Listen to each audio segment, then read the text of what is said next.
Sikat sa amin ang lugar ng Beringan. Halos lahat ng mga tao ay bukang bibig ang lugar na iyon. Ang sabi-sabi pa nga ay may mga tao na raw na nakapasok sa Beringan. Pero ang iba ay hindi na nakakalabas. May nagsabi naman kaya raw hindi na sila nakakabalik pa sa mundo ng mga tao dahil sa ginawa na raw alipin ng mga engkanto ang mga nakakapasok at nakakatuklas sa kanilang lugar. Pero ako, kahit nabukang bibig ng halos lahat ng lugar na iyon, ay hindi talaga ako naniniwala noon.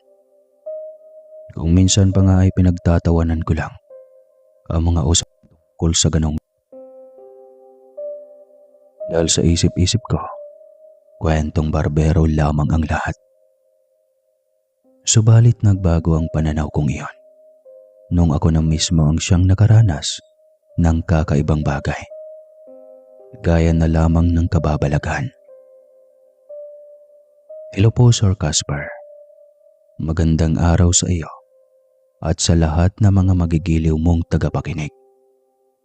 Tawagin niyo na lamang po ako sa pangalang Samara o Sam na lang for short. Tubong Inupakan Leyte po ako. Taong 2011 nang maranasan ko ang pangyayaring ibabahagi ko sa inyo. High school ako noon, Sir Casper, at nasa huling baitang na. Aminin kong sa hirap ng buhay at sa dami ng pagsubok na dumating sa buhay ko, ay minsan ko nang binalak na kitilan ang aking buhay. Tandang-tanda ko pang nasa bakuran ako ng bahay noon at may hawak na kutsilyo. Gusto kong maglaslas noon dahil sa may bago na namang kinakasama ang aking ama at napakamaldita ng babaeng iyon. Bukod sa napakamaldita, bawat kibot ay nakasigaw at kahit nasa edad 16 na ako, ay hinahampas pa rin ako ng madrasta kong iyon ng sinturon o kaya naman ay hanger. Wala siyang pakialam kung saan man ako tatamaan, basta't ang mahalaga sa kanya ay makontento siya at maibsan ang galit na nararamdaman niya. Noong akmang susugatan ko na ang pulsuhan ng kamay ko, ay napasinghap ako nang may malakas na hangin ang umampas sa harapan ko. Dahilan para mabitawan ko ang kutsilyong hawak-hawak ko. Ano ang ginagawa mo? Boses ng isang lalaki ang narinig ko mula sa labas ng bakuran. Mabilis akong napalingon kung saan nanggagaling ang boses na naririnig ko. Sa paglingon ko nga, ay nakita ko ang isang lalaking sa tingin ko ay mas matanda lamang siya ng ilang taon sa akin. Malapad ang pagkakangiti ng binata at muli akong tinanong kung ano umano ang ginagawa ko. Natataranta namang sinabi ko sa kanyang wala. Wala, nakita ko ngang may hawak ang kutsilyo kanina at parang susugatan mo yata ang kamay mo. Aniya. Hindi ko kayang tignan sa mga mata ang binata dahil sa nakakaasiwang pagmasdan ang napakaganda niyang mata na may pagkakulay na berde. Tuloy ang kaninang bigat na nararamdaman ko ay napalitan ng pagkabog ng dibdib at natataranta. Pakiwari ko ay nakita ko ang lalaking una kong nagustuhan. Kung hindi nyo kasi na itatanong mga kaswang, maihalin tulad ko ang binata sa artistang si Ian Veneracion noong kabinataan pa nito. Gwapo, maputi at tipong palaging nakangiti ang mga mata kahit na hindi naman siya nakangiti. Sa susunod, huwag mo nang ulitin pa yan ha. Wika niya at sinipat ang pulsuhan ko.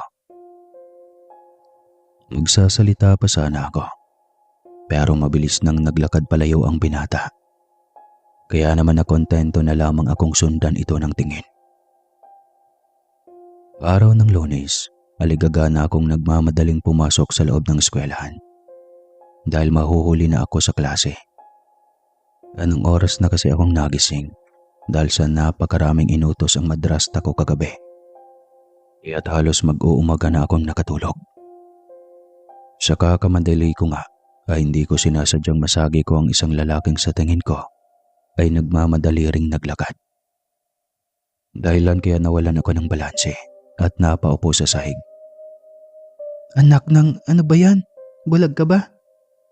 Inis kong wikang tanong sa lalaki at tinignan ito. Subalit nung tignan ko ang lalaki, ay na lamang ang pagtahip ng dibdib ko nang masilayan ko ang napakagwapo niyang mukha. Sandali pa akong napatulala at hindi nakapagsalita. Teka, hindi ba't ikaw yung lalaking nakita ko sa labas ng bakuran ng bahay namin nakaraan? Kabadong tanong ko. Sumilay ang pilyong ngiti sa labi ng binata at marahang tumango. Oo, ako nga. Sagot niya at tinalalayan akong makatayo. Ang kaninang inis na nararamdaman ko ay bigla na lamang nawala noong masilayan ko ang binata. Nagpakilalang Ronjay ang binata at magiliw niya akong kinausap. At doon ko rin nalaman na bagong pasok lang pala siya. Nagkataon pang parehas lang kami ng room na papasukan. Kaya't sabay na kaming naglakad. Noong kinatanghalian ay nilapitan niya ako at nagwikang sabay na raw kaming kumain. Atanggi pa sana ako pero mabilis niyang hinawakan ang kamay ko at iginaya palabas ng eskwelahan. Aniya, malapit lang raw ang bahay niya. Doon na lang umano kami kumain. Ewan ko ba mga kaswang kung bakit na mga sandaling iyon ay para bang hindi ako makatanggi sa paanyaya ng binata. Parang natanggalan ako ng kakayahang tumanggi rito kahit na gustong gusto kong umayaw. Paglabas namin ng eskwelahan ay naglakad pa kami ng bahagya. May nadaanan pa kaming malaking puno ng balete. Paglagpas namin sa puno ng balete ay laking gulat ko at pagtataka.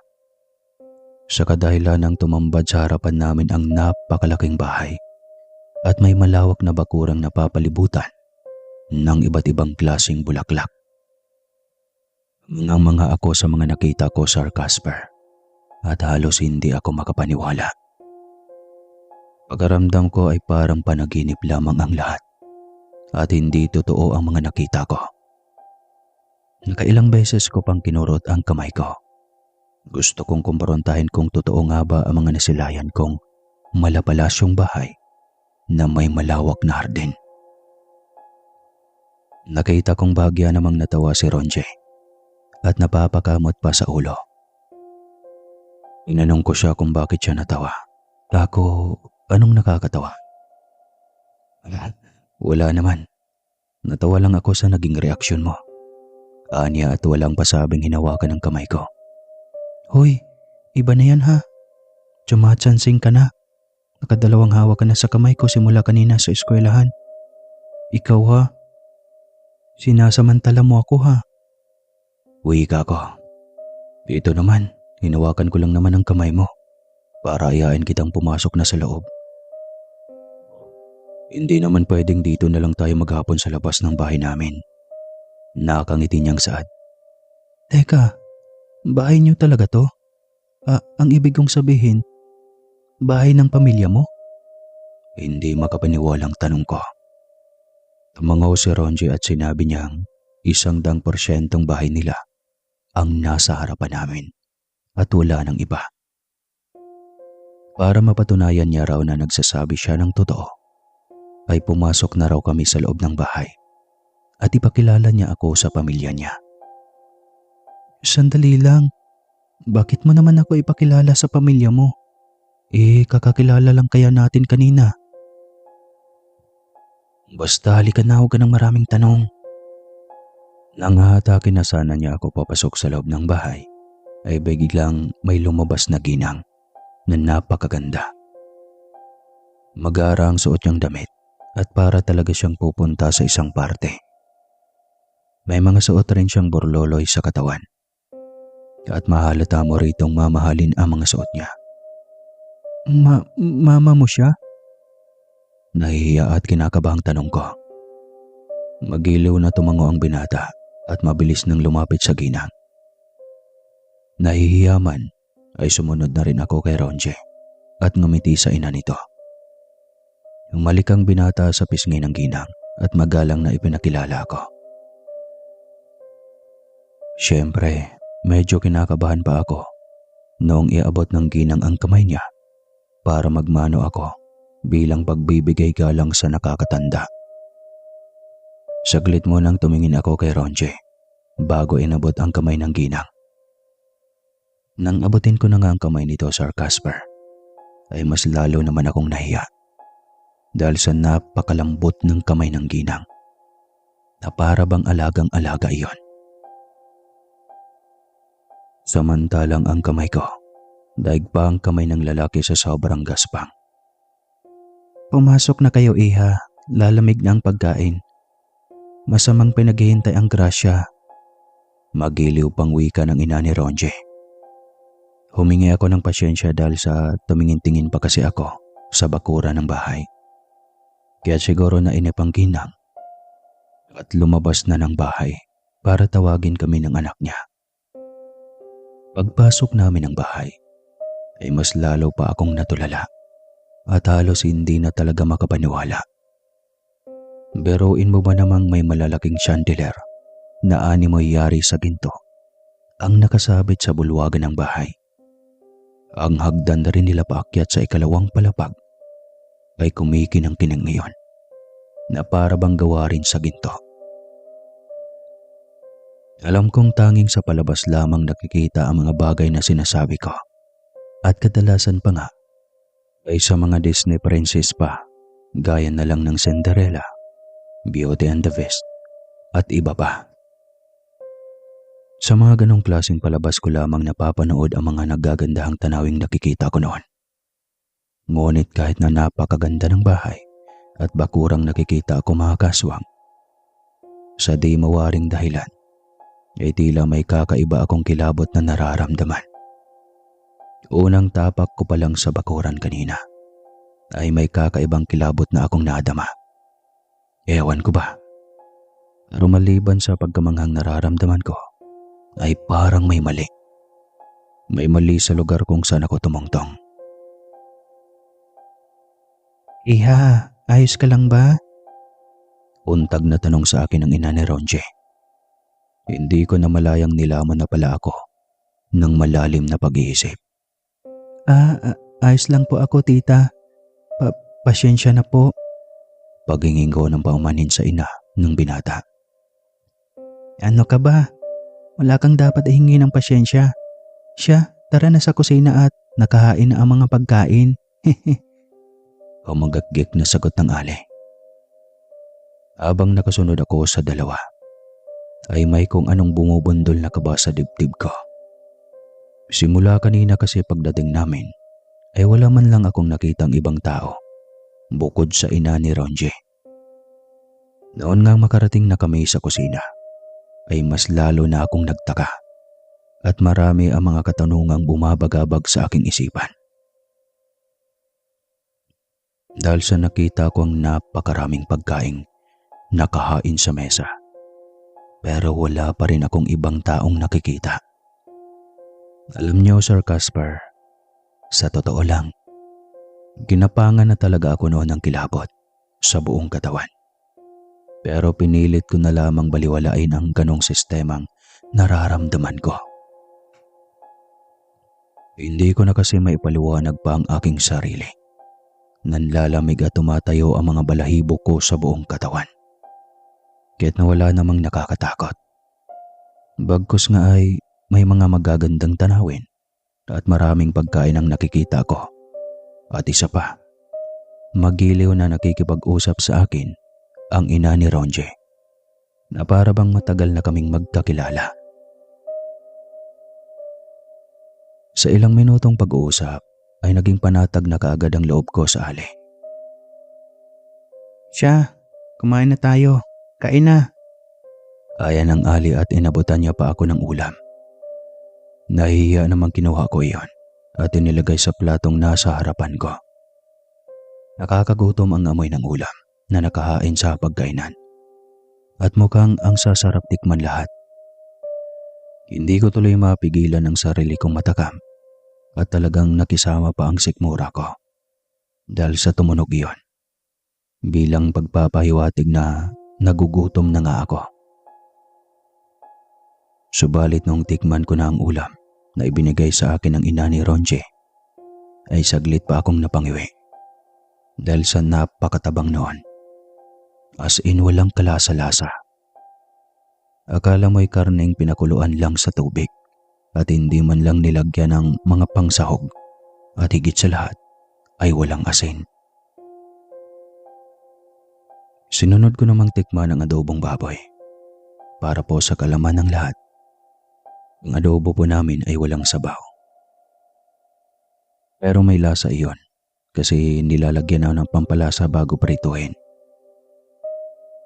Pero gaya ng natikman ko ay ganun pa rin. Wala pa rin kalasa-lasa.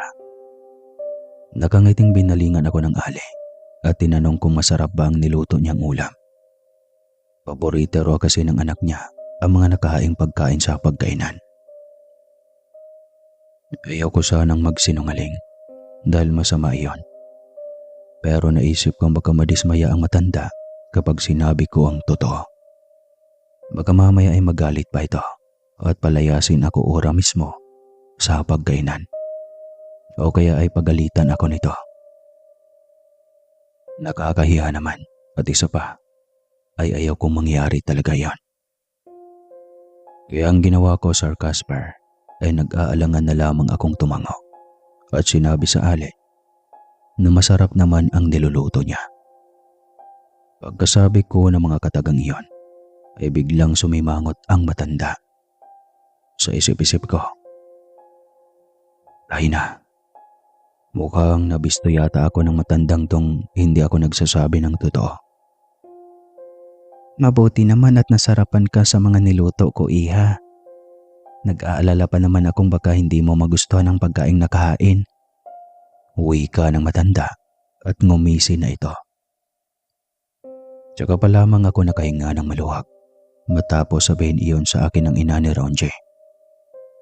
Habang kumakain nga kami, ay panay ang pagkukwento nito tungkol kay Ronje. Kung ano-anong pinagbibida ang mga sinasabi ng ali. Maging good shot lang sa paningin ko ang binata. Ma, mamaya ka na pong magkwento. Kumain na muna po tayo. Saway ni Ronje sa ina. Ay nako, pasyensya ka na anak. Masyado lang akong nadala sa sayang nararamdaman ko. Dahil sa tanang buhay na magkasama tayo, ay ngayon ka pa lamang nagdala ng bisita dito sa bahay natin. At napakaganda pa. Uwi ka ng ali at saglit akong tinignan. Ako naman si mama, talaga naman oh. Hayaan niyo na po munang makakain ng maayos si Samara. Mamaya niyo na ituloy ang pagkukwentuhan. Uwi ka ni Ronje. O siya, sige na. Kakain na tayo. At mamaya na magkwentuhan. Total, mahaba-haba pa naman ang oras. Masayang saad nito. Seryoso na nga kaming kumain lahat. Kahit na hindi ko malunok-lunok ang pagkain. At pinilit ko talagang ubusin ang pagkaing nakahain sa plato ko. Nagkunwari na lamang ako na nguya ng nguya, pero ang totoo ay puro kanin lang ang kinakain ko. May mga mengilan-ngilan ding karne, pero hindi iyon kain na totoong kain talaga. Mabuti ka mo ng mga panahong iyon, Sir Casper, ay hindi itim ang kanin, kaya hindi ko sila napagkamalang engkanto. Medyo nanginginig pa nga ako at kinakabahan nun kasi nakakubiertos kami. Hindi ako sanay sa tinidor kasi laking hirap lang kami. Mas nasasanay lang ako sa kutsara. Pero mas sanay talaga ako magkamay. Pero ewan ba, noong mga oras na yon, ay parang bigla na lang nawala ang gutom ko. Kahit na hindi pa naman ganun karami ang aking kinain. Habang kumakain kami, ay nasipat ko sa gilid ng mga mata kong panay ang tingin sa akin ng ina ni Ronje. Ewan ko ba kung ako lang bang nakakapansing kakaiba ang mga titig na ipinupukol sa akin ng ina ni Ronje, Sir Casper. O napansin din iyon ng binata. Iha, kumustang pagkain? Nasarapan ka ba? Masiglang tanong sa akin ng ina ni Ronje. Opo, masarap po ang pagkain. Nahihiyang tugon ko. Ganon ba? Mukhang mahihain itong kaibigan mo, anak, ha? Siya, dagdagan mo pa yung pagkain nasa plato mo. Marami tayong pagkain dito, oh. Huwag kang mahihiya. Para sa bisita talaga ng anak ko ang mga pagkain nakahanda dito. At ikaw ang bisitang sinasabi ko. Aniya at inusog papalapit sa akin ang malapad na platong may nakahaing pagkain. Nag-aalangan man at kinakabahan ay hindi ako nagpahalata. Pilit ang ngiting sumandok ako ng pagkain muli at pilit na isinubo ko iyon. Ayaw ko kasing isipin ng ina ni Ronje na nag-iinarte ako. Matapos naming kumain ay akmang tutulungan ko po sana ang ina ni Ronje na magligpit. Pero sinabihan niya akong huwag ko na raw siyang tulungan. Sumunod na lamang raw ako sa anak niyang pupunta sa sala at susunod na lamang siya pagkatapos maglinis. Sigurado po kayo, tita? Tanong ko. Oo naman, sigurado ako, iha. Sige na, sumunod ka na sa anak ko para makapagpahinga ka. Mamaya-maya lang ay susunod na rin ako at maipapakita ako sa iyo na alam kong magugustuhan mo. Nakangiting wika niya. Ngumiti ako at sinunod ang sinabi nito. Nang nasa sala na ako at kasalukuyang nakaupo, ay sandali kong inilibot ang aking paningin. Maganda kung sa maganda ang bahay ng binata, Sir Casper. Magarang tignan at malawak. Kumbaga masasabi kong malaparaiso kung pagmamasdan mo ang kapaligiran. Ngunit kahit ganun pa man, ay may kakaibang kilabot akong nararamdaman sa paligid ng bahay. Pakaramdam ko may mga mata ang nakatingin sa akin sa hindi malamang dahilan. Isa rin sa mga ipinagtataka ko sa sobrang lawak ng bahay at bakuran, bakit ang ina lamang ni Ronje ang nakikita ko? Wala talaga akong makitang ibang tao. Makaraan lang ang ilang minuto ay nakita ko ang naglakad na palabas ng kusina ang ina ng binata. Malaki ang pagkakangisi nito na para bang tuwang-tuwa siyang may bisita ang kanyang anak. Iha, halika. Ipapasyal kita dito sa bakuran namin. Tiyak akong magugustuhan mo ang mga makikita mo. Ang sabi kasi sa akin na Ronje mahilig ka raw sa mga bulaklak. Tamang-tama dahil marami akong mga pananim na bulaklak sa likuran ng bahay. Aya pa ng Donya. Kumunot ang noo ko at nagtaka, Sir Casper. Dahil sa papaanong nalaman ni Ronje na mahilig ako sa bulaklak. Gayong ngayon lang naman kami nagkausap. Huwag mong sabihin matagal na niya akong pinagmamasdan nang hindi ko namamalayan. Stalker ko ba siya? Tanong ko sa isipan at saglit na tumingin sa binata. O sandali lang, huwag mong sabihing naniniwala ka sa sinasabi ni Mama. Depensa ang tanong sa akin ng binata at para bang nababasa niya ang nasa isipan ko. Bigla namang tumawa ang Donya sabay sabing nagbibiro lamang umano siya sa sinasabi niya. Wala naman umanong nabanggit ang kanyang anak tungkol sa akin. Ang totoo nga niyan ay hinulaan niya lamang raw ang sinasabi niyang paborito ko, ang mga bulaklak. Nakahinga na lamang ako ng maluwag at nalinawan matapos iyong sabihin ng Donya. Medyo nahihiya pa ako kasi hinawakan niya ang balikat ko at tinapik-tapik. Ano iha, tara na ba? Tinignan ko si Ronje at aayain na sana siyang bumalik na kami sa eskwelahan. Pero kinindatan niya ako at ngumitit nagsalita. Oh, huwag mo kong tignan ng ganyan. Ang mabuti pa ay sumama ka na kay mama. Alam mo, mahilig kasi siyang mamasyal sa hardin. At siguro nasasabik lang siyang ipakita sa iyo ang mga tanim niyang bulaklak. Aniya, at hinawakan ang kamay ko. Napapitlag ako sa biglaang paghawak niya ng kamay ko. Hindi ako nakapaganda sa ginawa niya. Kaya naman kaagad na binawi ko iyon. Humingi ng pasyensya si Ronje dahil sa kapahangasan umanong ginawa niya. Pasyensya na kung bigla akong hinawakan ng kamay mo nang walang paalam. Nahihiya niya pang saad. Ayos lang yun. Pasyensya na rin sa biglaang paghata ko. Sagot ko at medyo naiilang na. Ano? Magtitigan na lang ba tayo dito? Halika na iha. Medyo naiinip na ako. Alam mo namang excited na akong maipakita sa iyo ang mga pananim kong naggagandahang bulaklak. Aya sa akin ng Donya. At pumapalakpak pa ito ng 2 beses para mapukaw ang atensyon naming dalawa ng anak niya. Sa totoo lang mga kaaswang, aaminin kong may kakaibang nararamdaman ako para sa binata. Hindi ko nga lang alam kung ano nga ba. Dahil iyon pa lang naman ang unang pagkakataong nagkausap kaming dalawa.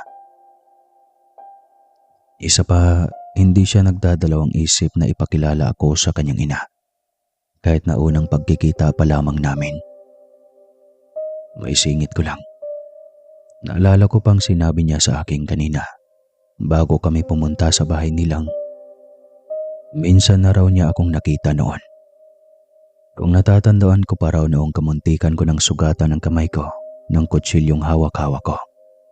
Nagkataon umanong dumaan siya noon, malapit sa bahay namin. At nakita niya ang ginawa ko. Labis-labis ang pag-aalala niya kaya walang pasabing lumapit siya sa bakura namin. At inagaw ang atensyon ko para hindi ko umano maituloy ang anumang binabalak kong gawin. Isa iyon sa mga bagay na nagpagaan sa akin loob, Sir Casper. At kung bakit nagtiwala kaagad ako sa binata. Balik na po tayo sa kasalukuyang kwento. Dahil sa pagpupumilit ng Donya na ipasyal ako sa hardin niya, ay wala na nga akong nagawa pa, kundi ang sumama na lang dito. Sa isip-isip ko, mas mainam na yon. Dahil nakakahiya naman kung hindi ko pahintulutan ang paanyaya nito. Pinakikitunguhan niya ako ng maganda at maayos siyang humarap kahit nabisita lamang ako ng anak niya. Kaya't anuman lang ba iyong pagbigyan ko ang paanyaya niya. Hintayan ko na lang kayo dito. May gagawin pa kasi ako. Wika sa amin ng binata noong makalabas na kami ng bahay ng kanyang ina. Tumango ako at tahimik na sumunod na lamang sa kanyang ina.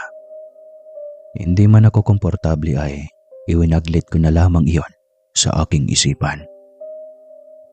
Sa isip-isip ko nga, sandali lang naman siguro kaming mag-iikot sa bakuran ng bahay. Babalik rin kami kaagad sa bahay dahil papasok pa ako sa eskwelahan. Makaraan lang ang ilang sandali, nawala ang pangambang nararamdaman ko. Nang bumungad sa akin ang mga naggagandahang bulaklak sa likuran ng bahay at ang mga puno ng iba't ibang klaseng prutas. Mas marami ang mga puno ng mangga at lansones. Kaya naman hindi gaanong nasisikatan ang malawak na bakuran dahil sa mga malalaking punong naroroon. Alam mo bang napakahilig kong magtanim ng mga bulaklak, iha? At alam mo ba kung ano ang sekreto ko? Bakit matataba ang mga pananim kong bulaklak? Sa hindi mawaring dahilan, biglang bumundol ang kaba sa dibdib ko. Noong marinig ko ang tanong ng Donya, mga kaaswang. Ewan ko ba? Pero pakiramdam ko ay parang may laman ang tanong niya.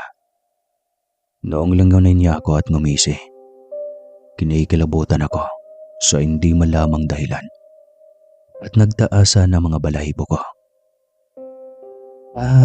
Ano po ang sekreto ninyo para mapataba at maging ganito kaganda ang mga bulaklak? Kuno ay tanong ko sa Donya at hindi makatingin ng diretso. Doon ko lang rin napansing walang kanal ang pagitan ng ilong at bibig ng matanda. Para siyang hindi normal. Dahil sa tanang buhay ko ay noon pa lamang ako nakakita ng taong walang kanal sa pagitan ng bibig at ilong. Pero dahil sa ina siya ng kaibigan ko, ay hindi ko na lamang inintindi pa ang mga bagay na iyon. Ginawaran ako ng kakaibang tingin ng donya bago niya ibinalik ang tingin sa mga bulaklak. Alam niyo mga kaswang, kinikilabutan ako sa titig niyang iyon. Nagtaasa na mga balahibo ko sa batok. Nagririgo doon sa kabang dibdib ko at natataranta ako at hindi alam ang gagawin. Nagtatanong sana ako muli sa donya nang may matapakan akong matigas na bagay.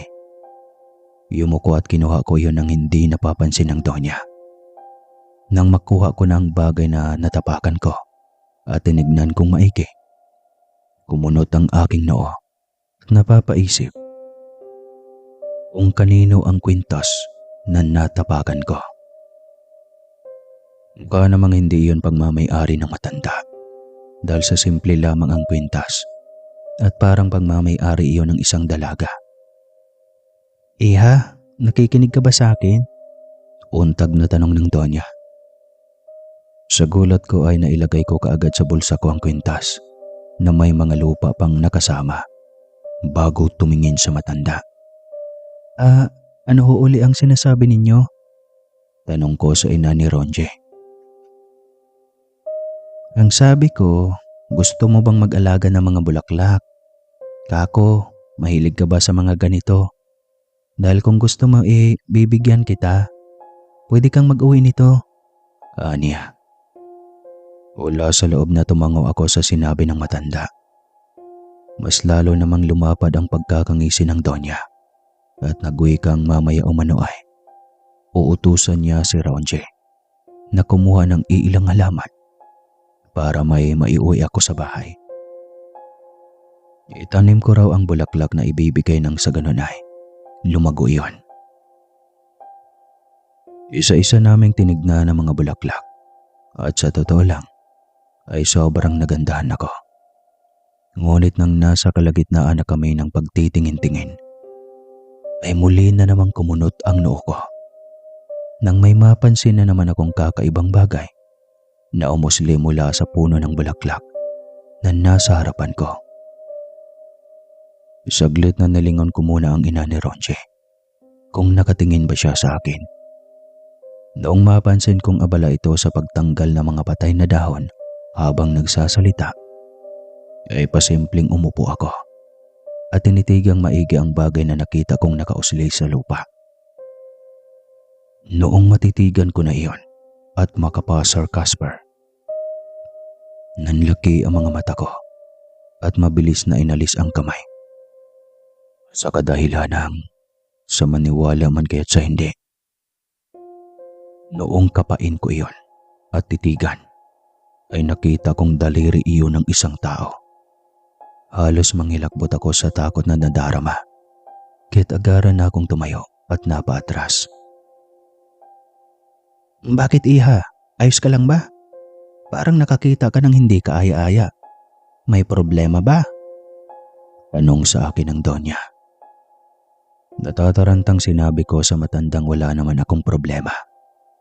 Ako, babalik na kami sa eskwelahan ni Ronje dahil baka maliit na ako. Napalatak ang ina ng kaibigan ko at nakiusap na kung pwede ay wag na raw muna akong pumasok. Marami pa raw kasi siyang ipapakita sa akin at tiyak akong mas magugustuhan ko ang mga makikita ko sa unahan sabay turo nito. Nang tignan ko ang itinuro niya sa akin, ay mabilis na akong umiling at sinabi sa donya na kung pwede ay sa susunod na lang. Ayaw ko kasing lumiban sa klase dahil sigurado akong mapapagalitan ako ng madrasta kong maldita at isusumbong niya ako sa aking ama. Napansin kong biglang tumalim ang mga mata ng matanda at kung kanina ay nakangiti ito, Sa isang iglap lang ay bigla na lamang nawala ang mga ngiti nito sa labi at napalitan iyon ng pagkabagsik. Umakbang ako pa atras ng ilang beses nung makita kong dahan-dahang naglakad papalapit sa akin ang ina ni Ronje. At masama pa rin ang tingin niya sa akin na para bang hindi niya nagustuhan ang sagot ko. Diyos me, ano ba itong napasok ko? Bakit ba ako napunta dito? Gusto ko nang umalis dito. Baka kung ano ang gawin sa akin ng matandang to. Sambit ko sa aking isipan at pigil ang hiningang iniiwas ang tingin sa matanda. Ma, alis na po kami ni Samara. Nakahinga ako ng maluwag matapos kong marinig ang boses ni Ronje. Tila natauhan naman ang ina nito dahil sa tumigil iyon sa paglalakad. At pagkatapos ay nakangiting tumingin sa anak niya. Sige na iha, puntahan mo na ang anak ko. Malumanay na wika ng Donya sa akin. Dagli-dagli na akong naglakad papalapit sa binata. Paglapit ko ay nilagpasan ko siya at nagmamadaling pumasok na sa loob ng bahay para kunin ang gamit ko. Nang makuha ko na ang gamit ay nagpatiuna na ako sa paglalakad. Makalabas lamang kaagad sa bahay ng binata. Halos magkandara pa naman sa pagsunod sa akin ng binata. Karinig ko pa ang pagtawag niya sa pangalan ko. Pero hindi ko iyon pinansin. Ang nasa isipan ko ng mga sandaling iyon ay makalayo ako sa lugar na iyon. Sa kadahilan ng malakas ang kutob kong may inilibing na bangkay sa hardin ng pamilya ni Ronje. Nakita ko iyon at sigurado akong tao talaga iyon. Samara, sandali, hintayin mo ko. Bakit ka ba nagmamadali? Tawag sa akin ng binata. Hindi ko siya pinansin. Sa halip ay dire-diretso lamang ako sa paglalakad. Hanggang sa makarating na ako sa bungad ng kalsada. Tatawid na sana ako. Nang sa walang ano-ano ay hindi ko napansin ang sasakyang papasalubong sa akin. Dahilan para tuluyan ako nitong mabangga. Makaraan ng mga oras, paggising ko ay nasa ospital na ako. Nabungaran ko ang abuela kong nagbabantay sa akin. Sa mahinang boses ay tinanong ko siya kung ano ang nangyari. Bakit nasa ospital ako?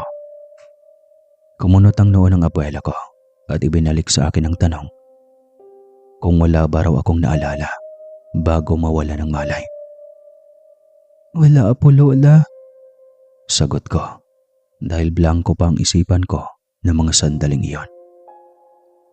Nagdideliryo ka, Apo. Sobrang taas ng lagnat mo at may mga pantal na tumubo sa katawan mo.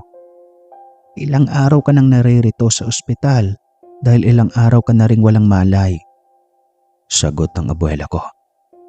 Ganun po ba? Sagot ko at ipinikit ang mga mata muli. Isang malamig na hangin ang dumampi sa pisngi ko na para bang may umihip noon.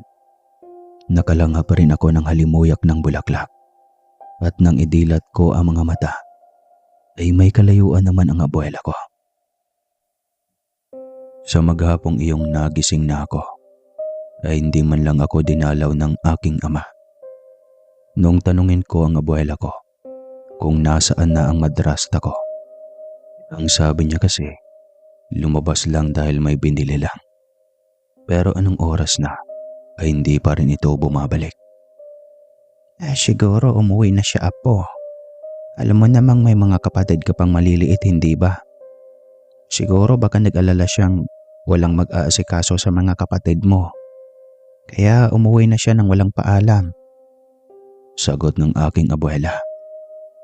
Hindi na lamang ako umimik pa sa sagot ni Lola Ponyang. Tumalikod na lang ako at ipinikit muli ang mga mata. Sige na, iha, magpahinga ka na para mas mapabilis ang paggaling mo. Karinig kong wika ng abuela ko. Ipinikit ko na nga ang mga mata at pinilit ang sariling makatulog muli. Sa totoo lang kasi, sobrang nasaktan ako nang malaman kong sa loob ng ilang araw na pamamalagi ko sa ospital ay hindi man lang ako dinalaw ng aking ama. Wala na talaga siyang pagmamahal sa una niyang anak. Ang atensyon niya ay nasa mga anak ng madrasta ko na lamang palagi. Sa isiping iyon na hindi ko na malayang nauwi na pala ako sa malalim na pagkakatulog. Subalit ang lubos na ipinagtataka ko noong magising na ako ay nasa bahay na ako ni Ronje. Nakita kong masayang nag-uusap ang binata at ang ina nito. Teka, anong nangyayari? Bakit nandito ako? Hindi ba't nasa ospital ako? Sunod-sunod at naguguluhang tanong ko sa sarili.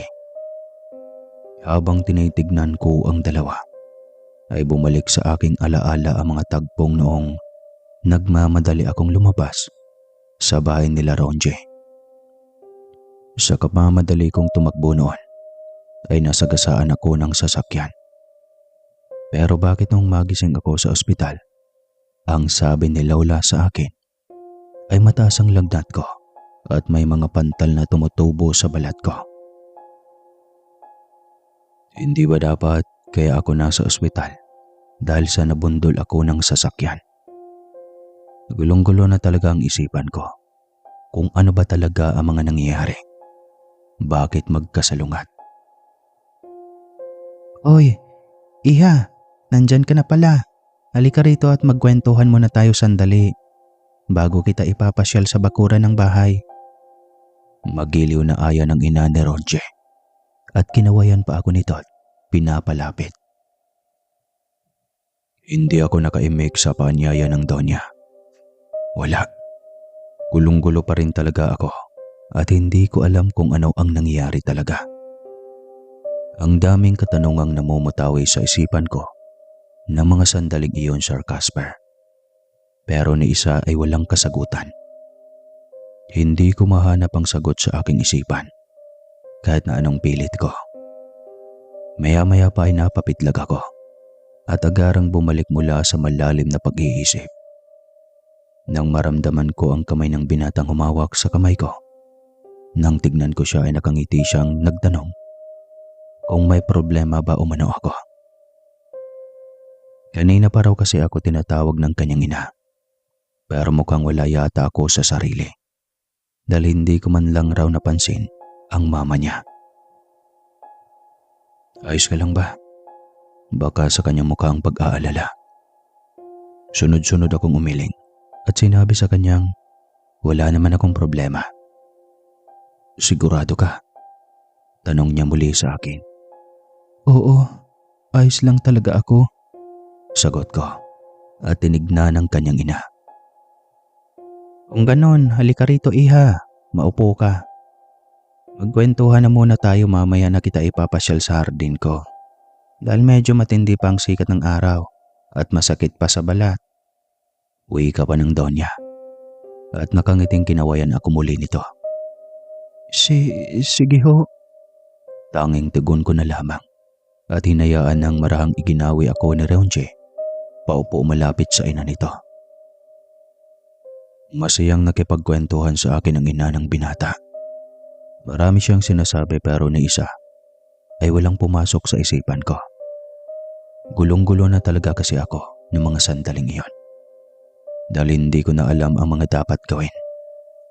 Pagaramdam ko ay parang panaginip lamang ang lahat ng mga pangyayari. Sana nga ganun na lang talaga, Sir Casper. Pero hindi eh. Dahil sa nung medyo may masmasan ako at hindi nakatuon sa akin ang pansin ng dalawa, ay saglit kong kinurot-kurot ang kamay at pisngi ko para malaman ko kung talaga nga bang totoo ang lahat ng mga nangyayari. Pagkurot ko nga sa pisngi ko ay napangiwi pa ako at mahinang umaray dahil sa nasaktan ako sa ginawa kong pagkurot. Umahip ng malakas ang dibdib ko at halos himatayin ako nang mapagtanto kong hindi pa naginip ang lahat ng mga nangyayari. Naputol ang pag-iisip kong iyon nang kalabitin ako ng ina ng binata at sinabing samahan ko raw siyang mag-ikot sa hardin. Mas lalong tumahip ng malakas ang dibdib ko matapos sabihin iyon ng Donya. Takot na takot akong tumingin sa binata para sana'y sabihin ditong hindi ako pumapayag sa paanyaya ng kanyang ina. Naalala ko kasi ang nakita kong kakaibang bagay noong nakaraan sa hardin ng Donya. Hindi na nga ako nakapagreklamo pa noong hawakan na ako ng Donya at inaya na palabas ng bahay. Sinabi niya pa sa akin na baka naburyo na raw ako sa loob ng bahay. Kaya't ganun na lamang ang mga naging reaksyon ko. Pwede ko bang kausapin muna si Ronje? Kinakabahang wika ko. Oo naman. Sige. Mauna na ako sa labas ha. Doon na lang kita hintayin. Nakangising sagot ng Donya at nagpatiuna ng naglakad. Sa pagkakataong ito, sana'y huwag mo akong ipahihasam. Alam mo kasi, ipinagmamalaki kita palagi sa aking ina. Magmula noong makita kita, uwi ka ng binata at pinangunahan niya ako sa pagsasalita. Kaya't hindi ko na nasabi pa sa kanya ang mga nais kong sabihin. Halika na, hinihintay ka na ni Mama sa labas. Aniya pa. Kinikilabutan ako sa pamamaraan ng kanyang pagkakangisi. Pakiramdam ko ay parang may mangyayari sa aking hindi maganda sa lugar kung saan ako naroroon. Sabay kaming lumabas ng bahay. Nakita ko namang tila naiirita na ang Donya habang nakatayo sa labas ng bahay. Ikaw na ang bahala kay Sam. Uwi ka ng binata. Nang tignan ko si Ronje ay napansin kong tila nag-aalala siya. Kahit ayaw niya mang sabihin iyon sa Casper, ay nababasa ko iyon sa kanyang mga mata at mga ikinikilos niya. Aba, siyempre naman iho. Huwag kang mag-alala. Ako na ang bahala dito sa dalaga. Nakangisi nitong sagot. Mas lalo akong nakadama ng kilabot matapos kong marinig ang palitan ng usapan ng mag-ina. Lalo na ang kakaibang ngiti ng Donya na para bang may ibig sabihin at tanging ito lamang ang nakakaalam. Sa totoo lang mga kaaswang, gustong-gusto ko nang umalis sa lugar na iyon. Pero hindi ko alam kung paano ako makakaalis. Hindi na ako nakatanggi pa noong hatake na ako ng marahan ng ina ni Ronje habang masayang nagsasalita. Gaya noong unang inilibot niya ako sa bakuran ng bahay, ay marami na naman siyang sinasabing mga bagay na hindi ko maintindihan. Marami siyang mga bagay na ipinapaliwanag, pero ni isa ay walang pumasok sa isipan ko. Tanging pagtango lamang ang naging sagot ko sa ina ng binata para hindi ito madismaya. Panay rin ang paglingon ko sa pinanggagalingan namin. Tinatandaan ko ang paligid kung saan kami dumaan. Medyo natatabunan na kasi ng mga naglalakihang puno at mga pananim ang paligid kung saan kami naroroon. Napapangiwi pa ako at pilit na iniiwasan ng ibang mga bulaklak na may tinik. Kumakapit kasi ang iba sa binti ko, dahilan kaya nagalusan ang binti ko at may kaunting dugo. Pansin ko ring malalaki na ang mga ginagawang hakbang ng Donya na para bang madaling-madali na siya sa paglalakad. Bilisan mo ang paglalakad at marami pa akong ipapakita sa iyo sa unahan. Makapangyarihang utos ng Donya na siyang ikinakatakot ko lalo. Dahil sa pakiramdam ko ay nag-iiba na ang boses niya. Kung kanina ay napakalambing ng boses niya at hindi makabasag pinggan, noong kaming dalawa na lamang ay kulang na lang kakalad ka rin ako ng Donya papunta sa mas marami pang mga punong pananim. At natanaw kong halos sakupin na ng dilim ang looban noon. Sandali lang po. Awat ko sa kanya dahil halos hindi na ako magkantara pa sa paglalakad. Maya-maya pa ay narinig ko ang boses ng binata. Tinatawag niya ang pangalan ng Donya. At ganoon rin ang pangalan ko, na para bang madaling-madali siyang patungo sa amin. Mabilis akong napalingon at bahagyang napawi ang kabang nararamdaman noong makita ko si Ronje na mabilis ngang naglalakad papalapit sa amin. Bakit ka pa sumunod? Dapat naghintay ka na lang doon sa bahay. Sinabi ko naman sa iyong ako nang bahala, di ba?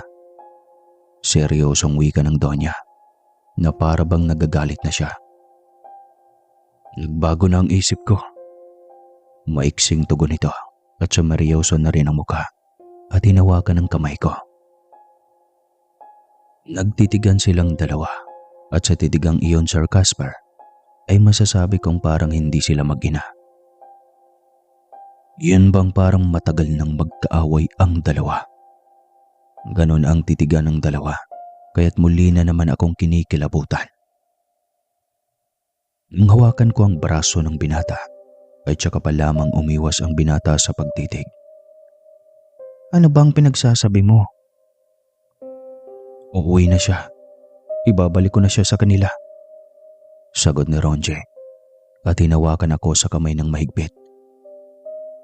Huwag kang magalala. Iuuwi na kita sa inyo bago pa man magdilim ang buong paligid. Anya at marang pinisilang kamay ko. Ilang minuto na lang ay magdidilim na ang paligid. Hindi mo siya pwedeng ibalik sa kanila. Baka nakakalimutan mong magiging alay natin siya dito sa kaharian ng ama mo. Paasik na wika ng Donya na siyang mas lalong ikinagulat ko. Ngunit ang mas lalong ikinagulat ko, Sir Casper, ay noong tawagin ni Ronje na tiyahin ang matandang kaharap niya. Mas lalo namang nagalit ang Donya at hindi na nito napigilan ng sariling panlisikan na mga mata ang binata. Teka, akala ko ba mama mo siya? Bakit ngayon narinig kong tinawag mo siyang tiyahin? Nagugulo ang tanong ko. Mahabang paliwanag. Tsaka ko na lang sasabihin. Tara, umalis na tayo. Aniya. Napaigtad ako nang marinig kong biglang sumigaw ang matanda at umihip ang napakalakas na hangin. Nagiba na rin ang boses nito na wari ba'y naghuhurimtado sa galit. Maya-maya sa isang kurap lamang na mga mata ko, sa maniwala man kayo't sa hindi mga kaaswang, ang kaninang matandang nakita akong maraming suot na gintong borloloy sa katawan ay naging isang napakapangit na nilalang. Mabalasik ang mga matang tinignan si Ronje at pilit na hinatak ako papalapit dito. Pinigilan naman ng binata ang nilalang at nagwiwika ng, "Bitawan mo si Sam. Huwag siya. Iba na lang. Maghanap ako ng iba. May panahon pa naman tayo para makapaghanap ako ng ibang dalagang maialay sa pagdaraos ng kasiyahan." Wika ng binata. Isang malakas na sigaw ng nilalang ang dumadagongdong sa buong paligid. Bago pa man ako hawakan muli ng nilalang, ay mabilis na akong hinatak ni Ronje at inilayo sa nilalang. Halos lukuban ako ng takot noong masilayan kong mas lalo pang naging katakot-takot ang itsura ng nilalang. At kung kanina ay kaming tatlo lamang ang nasa bakuran ng bahay, na mga sandaling iyon mula sa kawalan, ay biglang nagsipagsulputan ang mga nilalang na may mga gininto ang buhok. May hawak silang napakatulis na sibat at nakatutok na kaagad ang mga iyon sa akin. Sa baritonong boses ay nagsalita ang isa sa mga ito. Humihingi ng paumanhin sa binata. Pero ang lubos na ipinagtataka ko ay tinatawag nitong Prinsipe Amer ang binata. At sinabing hindi umano sila papayag na ibalik ako sa mundo ng mga tao. Dahil ako na ang nakatakdang maging alay sa darating na kasiyahan. Upang sa ganon ay hindi na umano manggulo pa ang mga kalaban nilang aswang na gabunan. Ako ang ihahandog na maging alay sa mga aswang, gaya ng nakagawian tuwing sumasapit ang handaan nila. Hindi ako papayag. Nagbago na ang isip ko. Matigas na sagot ng binata. Kung ganoon, patawarin mo kami sa aming gagawin. Dumadagongdong na wika ng nilalang at sa isang kisap mata lamang na mga mata nito ay biglang dumagongdong ang kalangitan. At sunod-sunod iyon na kumidlat na parabang may nagbabadyang paparating na bagyo. Huwag mong sayangin ang pagkakataon, Prinsipe Amera. Siya ng kahuli-hulihang magiging alay mo bago ka umupo sa trono ng iyong ama. Ano ba ang nakita mo sa babaeng iyan? Biglang nagbago ang isip mo. Anong ng Donya sa napakatinis na boses. Hindi sumagot ang binata. Sa halip ay mas lalo niya pang hinigpitan ang pagkakahawak sa kamay ko. At binulungan akong magtiwala lamang sa kanya. Dahil gagawin niya ang lahat. Maibalik niya lang ako ng ligtas sa mundo ng mga tao. Gulong-guluman ay tumangon na lamang ako. At hindi na nagsalita pa. Maya-maya pa, noong akmang lalapit na sa amin ang isa sa mga nilalang, ay mabilis na akong hinatak ng binata at tumakbo na kaming papalayo sa mga nilalang at sa tiyahin ng binata. Natatakot man ay wala na akong pagpipilian pa, kundi ang magtiwala ng lubusan sa binata. Sa isip-isip ko, tsaka ko na lamang itatanong ang lahat ng mga katanungang namutawi sa aking isipan kapag nasa ligtas na kaming lugar. Bilisan mong tumakbo, Sam. Bilisan mo. Uwi ka ng binata sa akin. Pinilit kong binibilisan ang pagtakbo at hindi ko iniinda ang mga matutulis na bagay na natatapakan ko. Ramdam na ramdam kong sumasakit na ang paa ko dahil sa mga matutulis naman na bagay na natatapakan ko. Narinig ko namang nagwika ang binatang dediretso kami sa lagusan papunta sa mundo ng mga tao. Kapag nakarating na kami doon, ay magiging ligtas na umano ako.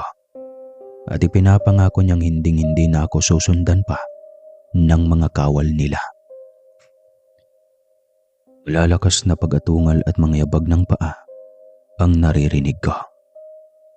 Batid kong galit na ang tiyan ng binata dahil sa pagkabigo nitong makuha ako upang maging alay sa mga kalaban nilang aswang. Maya-maya pa ay nagulat na lamang ako nang biglang napahawak ang binata sa balikat nito at napaigik. Nang tignan ko iyon, ay nakita kong may sugat siya at umaagos ng dugo sa balikat niya. At panakan-nakang napapabuga siya ng dugo. Ronji, Sambit ko at nakaramdam ako ng awa sa binata. tumakbo ka lang. Huwag mo akong pansinin hanggat kaya ko. Hindi ako makikipaglaban sa mga kawal. Mas uunahan kong mailigtas kita at maihatid sa lagusan bago ko harapin ang mga kawal. Sagot niya at mabilis pa ring tumakbo. Sinabi niya pang hindi niya pwedeng gamitin ang kapangyarihan niya para kalabanin ang mga kawal. Dahil sa oras na gamitin niya iyon, tiyak na matutunton kami ng iba pang mga kawal na sumusunod lamang sa utos ng kanyang tiyahin. At patid niyang mahihirapan siyang iligtas ako kapag nangyari iyon. Hindi niya inindang sakit na nararamdaman. Huminga ako ng malalim at sinunod ang gusto niya. Sakto namang tuluyan ang nilaman ng dilim ang buong paligid. Kaya't medyo nahihirapan na ang mga kawal nilang sundan kami. Hindi ko maiwasang mapatingin sa kabuuan ng lugar. Nang makita kong sunod-sunod na sumindi ang mga magagarang ilaw na tanging sa lugar na iyon ko lamang nakikita. Kahit nasa gitna kami ng panganib, hindi ko maiwasang mamangha sa lugar. Dahil sa para kaming naroroon sa tuktok ng bundok at natatanaw ang kabuuan ng lugar. Napawang mga naglalakihang bahay at gusali ang matatanaw doon. Maya-maya pa ay narinig kong sinabihan ako ng binatang ituon ang pansin sa pagtakbo at huwag na huwag kong titignan ang mga kaakit-akit na bagay. Dahil baka iyon pa ang maging dahilan para hindi na ako makabalik pa sa mundo ng mga tao. Makaraan lamang ang ilang minutong pakdagpo, Sir Casper, ay narating na namin ang lagusang sinasabi ng binata. Saglit na nagtago muna kami sa malaking puno dahil natanaw naming may mga kawal na nagbabantay. Dito na muna tayo. Hintayin nating malingat ang mga kawal na yan. Mahinang sambit niya. Umupo at huminga ng malalim. Bago ako umalis, pwede mo na bang sabihin sa akin ang buong katotohanan? Alam mo kasi, kanina pa talaga ako naguguluhan kung ano ang nangyayari at bakit pabalik-balik akong napunta dito sa lugar ninyo. Mahinang tanong ko at tumabi na rin ang upo. Umitig sa akin ang binata bago ngumiti. Pero kahit na nakangiti siya, Sir Casper, ay ramdam ko ang kalungkutan sa kanyang mga mata. Huminga siya ng malalim bago nagsalita. Aniya, isa siyang prinsipe at nasa Beringan kami.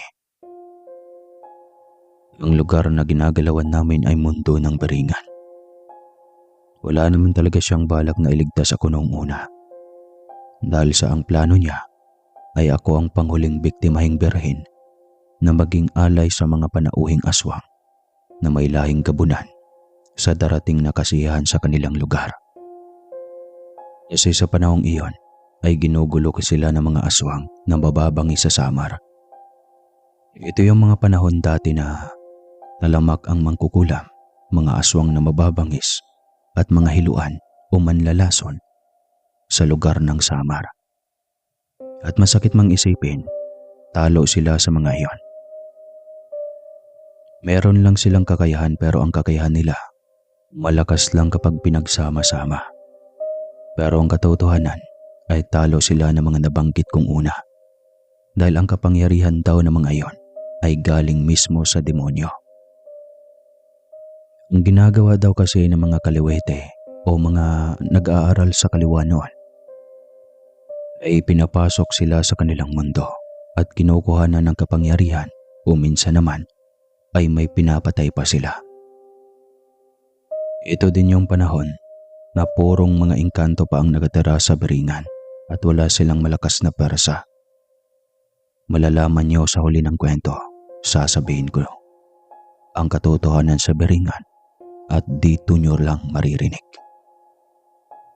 Kaya kung may kapitbahay man ako na taga-Leyte dyan at alam mo ang kwentong ito, sana wag mong sabihin ang totoo kong pangalan.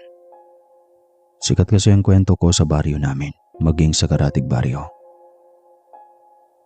At yun nga, sabi ng binata ay, sa hindi daw malamang dahilan, ay bigla siyang nakadama ng kaligayahan tuwing nakikita ako.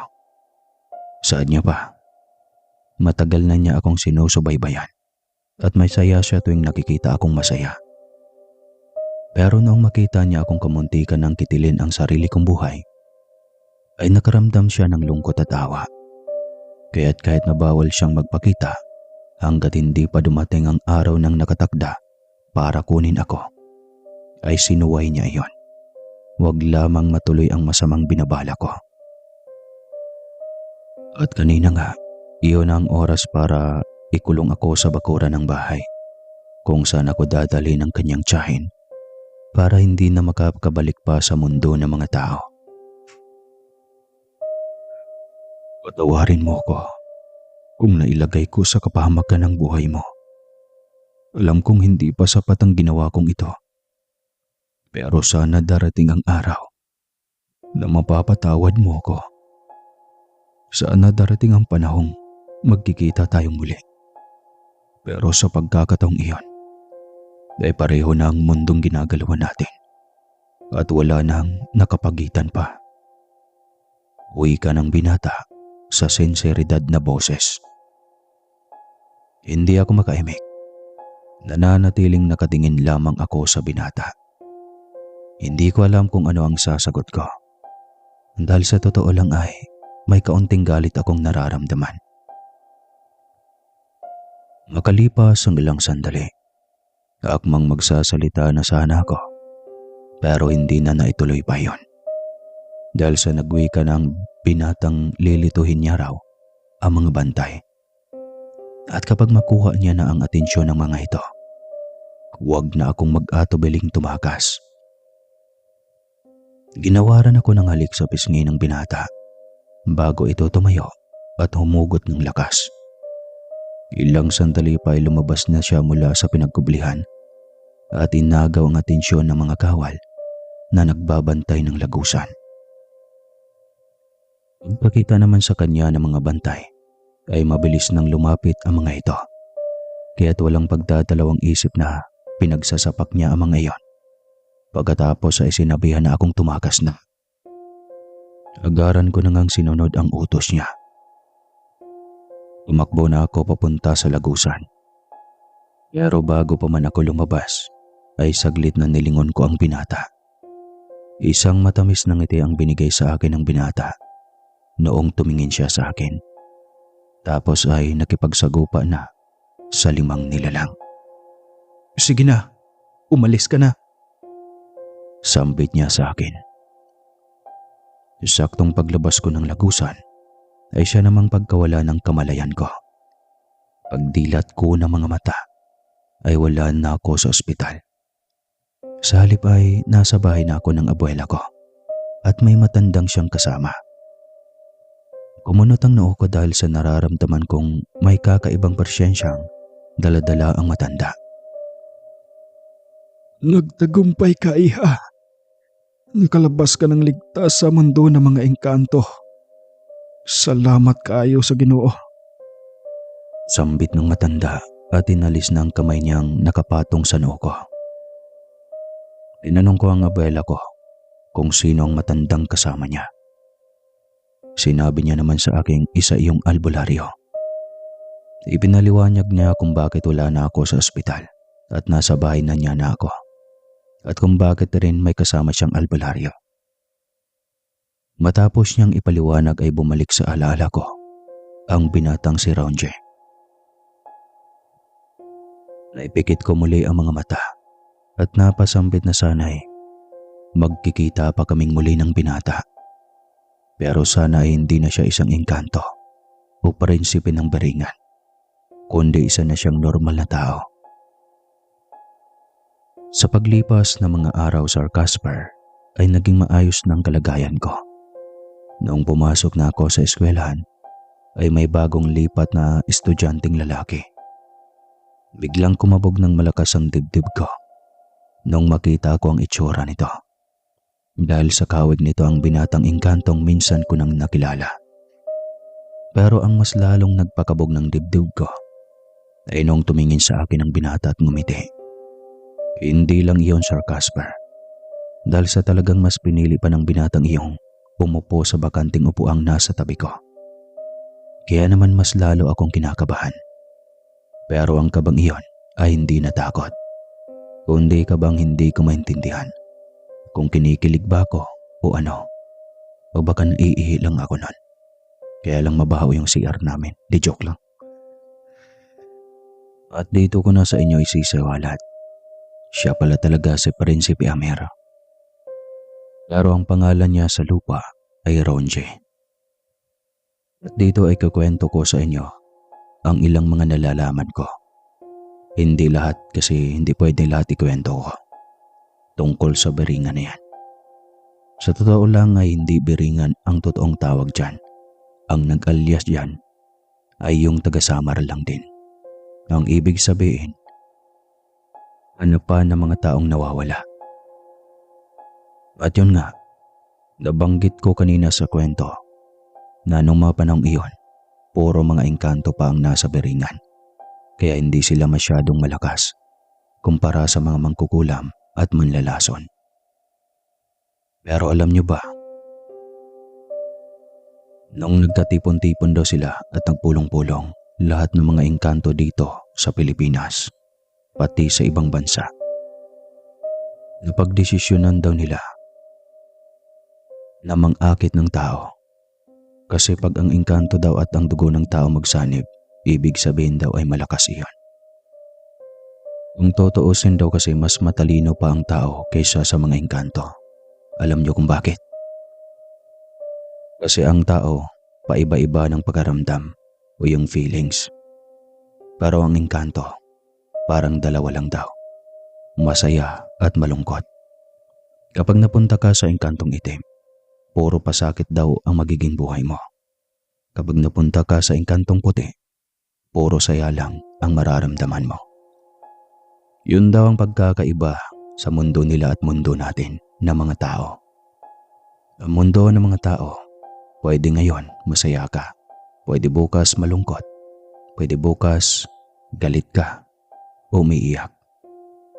Pero sa mundo ng mga engkanto, kapag nasa mga putian ka, habang buhay ka na daw magiging masaya.